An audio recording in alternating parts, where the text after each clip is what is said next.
بسم اللہ الرحمن الرحیم۔ السلام علیکم، ویلکم ٹو مائی چینل کہانیاں۔ ہر آنے والی نیو ویڈیو اپڈیٹس کے لیے چینل کو سبسکرائب کر کے بیل بٹن کو آن کر دیں تاکہ آنے والی نئی ویڈیوز کی اپڈیٹڈ نوٹیفیکیشن آپ کو وقت پر مل سکے۔ شکریہ۔ تو چلیے آج کی کہانی کی طرف۔ آج کی کہانی میں ذہن پر خوف طاری کرتی اور دلوں پر لرزہ طاری کرتی ایک پراسرار اور خوفناک کہانی، سیکنڈ پارٹ۔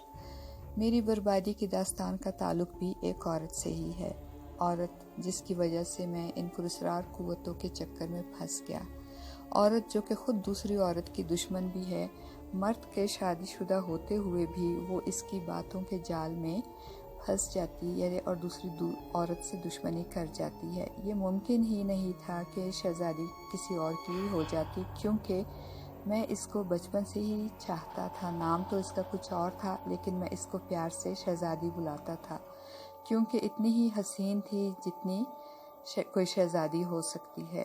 جوان ہونے تک میں اس سے بہت دفعہ اظہار محبت کر چکا تھا، لیکن اس نے میری کبھی حوصلہ افزائی نہیں کی تھی۔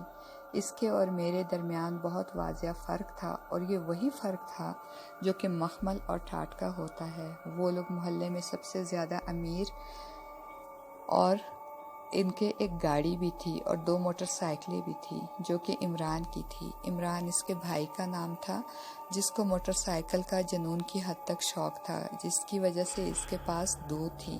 کار اس کے پاپا کی تھی، جو کہ ایک سرکاری بینک میں جاب کرتے تھے، اور میں نکما، کاج کا نہ کام کا نہ کاج کا، دشمن اناج کا۔ جو بھی جاب ملتی زیادہ سے زیادہ 1 ماہ ہی ٹک پاتا، اور پھر یا تو نکال دیا جاتا یا پھر تنگ آ کر خود ہی چھوڑ دیتا تھا۔ والد صاحب کی سرکاری نوکری کی مدت بھی پوری ہونے والی تھی۔ ویسے بھی ابا کی پوسٹ اتنی بڑی نہ تھی، ایک پٹے والے چپراسی کی کیا اوقات ہوتی ہے، گزر بسر ہی بمشکل ہو پاتی تھی۔ ایک کردار اور بھی تھا ہمارے محلے میں، جس کا نام ذاکر تھا۔ اس کے ماں باپ نے اس کا نام ذاکر ٹھیک ہی رکھا تھا۔ ذاکر ذکر الہی تو عید اور جمعے میں ہی کرتا تھا، مگر شہزادی کا ذکر ہر وقت اس کی زبان پر جاری رہتا تھا۔ ذاکر کو اس بات کی بالکل پرواہ نہ تھی کہ زندگی کیسے کٹے گی۔ پرواہ ہوتی بھی کیسے، کیونکہ اس کا باپ انکم ٹیکس آفیسر تھا اور اوپر کی کمائی بہت زیادہ تھی۔ گھر بھی پورے محلے میں ان کا سب سے بڑا تھا۔ شہزادی بھی ذاکر کی طرف زیادہ مائل نظر آتی تھی۔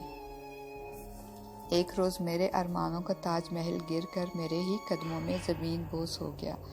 ہوا یوں، اس روز میں نے شہزادی، جس کا اصل نام نوشین تھا، اس کو میں نے آئس کریم پارلر میں ڈیٹ پر بلایا، اور پارلر ہمارے علاقے کا سب سے اچھا اور مہنگا پارلر تھا، جہاں کی کون آئس کریم ہی 150 کی آتی تھی اور فل کپ 100 روپے کا۔ اس آئس کریم پارلر پر بلانے کے لیے مجھے چوری جیسا فیل بھی کرنا پڑا تھا۔ امی کے بٹوے سے 500 روپے چراتے وقت میرا ہاتھ ذرا بھی نہیں کانپا تھا۔ آپ سوچ رہے ہوں گے کہ بھلا 500 روپے کی کیا اہمیت؟ بھائی، ایک بے روزگار انسان جس کی جیب میں 50 روپے نہ ہوں، موبائل میں بیلنس ڈلوانے کے لیے اپنے ذلیل دوستوں کی منتیں کرتا ہو، 500 روپے اس کے لیے قارون کے خزانے کے مترادف ہی ہوں گے۔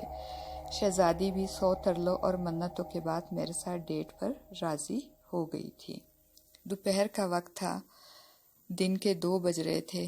گرمی بھی اتنی شدت پہ نہ تھی۔ میں کوہ نور کے کالج کے سامنے پہنچ گیا۔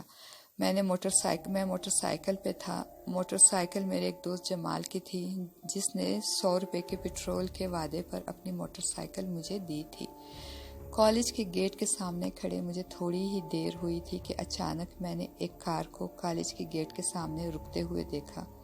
میں نے سرسری طور پر اس کار کو دیکھا اور پھر اپنی نظریں گیٹ پر لگا دی۔ اچانک میں نے گیٹ سے شہزادی کو باہر کی طرف آتے ہوئے دیکھا۔ سفید رنگ کے شلوار سوٹ میں وہ بہت خوبصورت لگ رہی تھی۔ اس کی نظریں میری طرف ہی تھیں۔ میں نے بھی اس کی طرف مسکرا کر دیکھا، لیکن اس نے میری مسکراہٹ کا کوئی رسپانس نہیں دیا۔ وہ کار بالکل میری موٹر سائیکل کے سامنے کھڑی تھی۔ اس کا اور میرا درمیانی فاصلہ کم ہوتا جا رہا تھا۔ اچانک وہ میرے بجائے کار کی جانب بڑھنے لگی تھی۔ پھر یکدم کار کا دروازہ کھلا اور اس سے باہر آنے والے شخص کو دیکھ کر میں چونک گیا۔ پھر شہزادی اس باہر آنے والے شخص کے ساتھ کار میں بیٹھ گئی۔ اس نے میری طرف دیکھا تک نہیں۔ اس کو دیکھ کر میرے تن بدن میں آگ لگ گئی۔ وہ کوئی اور نہیں تھا، ذاکر تھا، جس نے میرے پیار کو لوٹ لیا تھا۔ شہزادی نے ٹاٹ کی جگہ مخمل میں لپٹ جانے کو پسند کیا تھا۔ مجھے ایسا لگ رہا تھا کہ میری دنیا اجڑ گئی ہے۔ میں نے تو سنا تھا کہ دولت سے سب کچھ خریدا جا سکتا ہے، لیکن محبت نہیں۔ لیکن شاید آج کے دور میں یہ مقولہ غلط ہوتا دکھائی دے رہا تھا۔ دولت سے ہر شے خریدی جا سکتی تھی، حتیٰ کہ محبت بھی۔ محبت بھی، عورت، زر اور زمین بھی۔ میں اپنی محبت کا ماتم کر رہا تھا اور میری حور کو وہ اپنے ساتھ لے گیا۔ اب پہلی بار میرے دل میں ذاکر کے لیے نفرت پیدا ہوئی تھی۔ اس کے بعد 2 سے 3 دن میں ساری تصویر واضح ہو گئی تھی کہ شہزادی ذاکر سے ہی محبت کرتی تھی، کیونکہ اس کے بعد اس کو ذاکر کے ساتھ کئی بار دیکھا گیا تھا۔ شہزادی کے گھر والوں کو اعتراض نہ تھا اور نہ ہی اس کے گھر والوں کو۔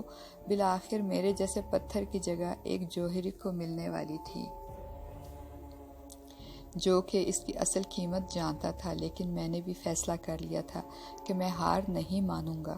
ذاکر کو قتل کر کے ہمیشہ کے لیے شہزادی کو اپنا بنا لوں گا۔ پھر میری فطری بزدلی آڑے آئی تھی۔ مارنے کے طریقے بہت تھے، لیکن ہر طریقے سے پھانسی کا پھندا جڑا ہوا تھا۔ میں تو ایسا طریقہ اپنانا چاہتا تھا کہ سانپ بھی مر جائے اور لاٹھی بھی نہ ٹوٹے۔ بہت دیر کی سوچ بچار کے بعد اچانک مجھے شنکر لال کا خیال آیا۔ شنکر، جس کے پاس ہر مشکل کا حل موجود تھا، وہ ذات کا بھنگی تھا۔ میں پہلے جس آفس میں کام کرتا تھا، اس آفس کی صفائی اور جھاڑ پونچھ پر وہ مامور تھا۔ میں آفس میں داخل ہونے والا سب سے پہلا بندہ ہوتا تھا اور شنکر لال ہی تالا کھولنے والا پہلا آدمی ہوتا تھا۔ جھاڑ پونچھ کے دوران ہی میری اس سے سلام دعا ہو گئی تھی۔ باتوں ہی باتوں میں اس نے مجھے بتا دیا تھا کہ وہ کالا علم جانتا ہے۔ اس وقت تو شنکر کی بات پر میں نے یقین ہی نہیں کیا تھا، لیکن اب اس کو آزمانے میں کیا حرج تھا؟ چنانچہ میں نے شنکر لال کا نمبر گھما دیا۔ میری بات سننے کے بعد وہ بولا، کام تو خاص مشکل نہیں ہے، لیکن 25,000 لگیں گے۔ 25,000 کہاں سے لاؤں میں؟ میرے پاس نوکری نہیں ہے، میں نے چونکتے ہوئے جواب دیا۔ میری بات سن کر دوسری طرف خاموشی چھا گئی۔ چند لمحے کے بعد پھر آواز میرے کانوں سے ٹکرائی، دیکھو اکبر بھائی، تم اپنے یار ہو۔ شنکر اپنی کالی ودیا اپنے یاروں کے لیے یوز کرتا ہے، اور پھر کام بھی ایسا ہے، پیسے تو لگتے ہیں۔ اچھا تم صرف 20,000 دے دینا۔ 20,000 یار شنکر، میرے پاس کچھ بھی نہیں ہے، میں سچ بول رہا ہوں، میں نے تشویش سے کہا۔ اچھا تو 10,000 دے دینا، اس سے کم 1 روپیہ نہیں ہوگا۔ شنکر نے حتمی لہجے میں کہا، یار شنکر، میرے پاس کچھ نہیں ہے، تم میرا کام کر دو، میں آہستہ آہستہ تمہارے پیسے چکا دوں گا۔ نہیں یار اکبر بھائی، یہ پرچون کی دکان نہیں ہے، کام کروانا ہے تو پیسوں کی بات کرو۔ شنکر کا لہجہ فیصلہ کن تھا۔ میں ابھی مزید کچھ اور بھی بولنا چاہتا تھا، لیکن شنکر نے فون بند کر دیا۔ مجھے میری محبت ہر صورت میں حاصل کرنی تھی، اس لیے 10,000 کا انتظام تو کرنا ہی تھا۔ میں نے بھی نہیں سوچا تھا کہ شنکر فراڈ بھی ہو سکتا ہے، لیکن جب انسان محبت کے اندھے گھوڑے پر سوار ہو تو اس کو کچھ نہیں دکھائی دیتا۔ میرے دوستوں نے مجھے اتنا سمجھایا کہ عورت، بس، ٹرین ایک چھوڑ دوسری آتی ہے، اس لیے ان کے پیچھے بھاگنے کی ضرورت نہیں، مگر میں تو پیار میں اندھا تھا۔ پیار کرنے والے ویسے بھی اندھے ہوتے ہیں، اور نہ شیریں کے لیے فرہاد دودھ کی نہر نہ کھوتا، لیلا کے لیے مجنوں دیوانہ نہ ہوتا، ہیر کے لیے رانجھا خودکشی نہ کرتا، جولیٹ کے پیچھے رومیو عبرتناک موت کو گلے نہ لگاتا۔ خیر، 10,000 کا بندوبست کرنا تھا۔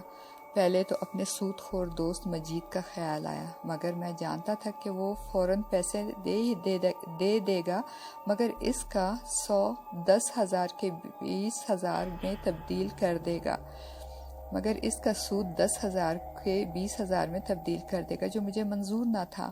پھر میرے دماغ میں ایک خیال آیا جس کے رزلٹ سے میں آج تک خوف زدہ ہوں۔ میں نے ایک بار پھر امی کے بٹوے میں ہاتھ مارا، 500 تو میں پہلے ہی وہاں موجود تھے، مزید 500 اور 1000 روپے میرے پاس جمع ہو گئے۔ میں نے ان پیسوں سے ایک کھلونا گن خریدی جو کہ دکھنے میں اصلی معلوم ہوتی تھی، اور ایک کپڑے کا نقاب خریدا اور پہنچ گیا نیلم سینما کی پارکنگ میں۔ شو بس ختم ہی ہونے والا تھا۔ میں جانتا تھا شو ختم ہونے کے بعد کار پارکنگ سے لوگ اپنی گاڑیاں اور موٹر سائیکلیں لے کے باہر نکلیں گے، بس یہی موقع تھا کہ کسی کو بھی موبائل یا بٹوا چھین لینے کا۔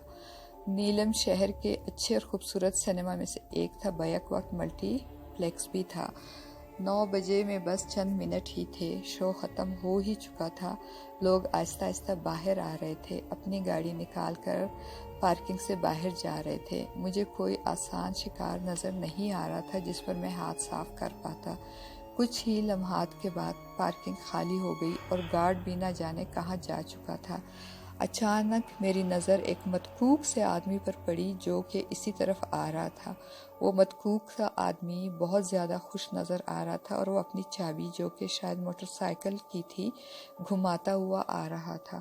متکوک سے آدمی نے جینز اور جوگرز پہن رکھے تھے، عمر کوئی 40 کے آس پاس رہی ہوگی۔ وہ مجھ پر توجہ دیے بغیر میرے سامنے سے گزرتا چلا گیا۔ اس کے جاتے ہی میں نے کپڑے کا سیاہ رنگ کا نقاب چہرے پر لگایا اور اس کے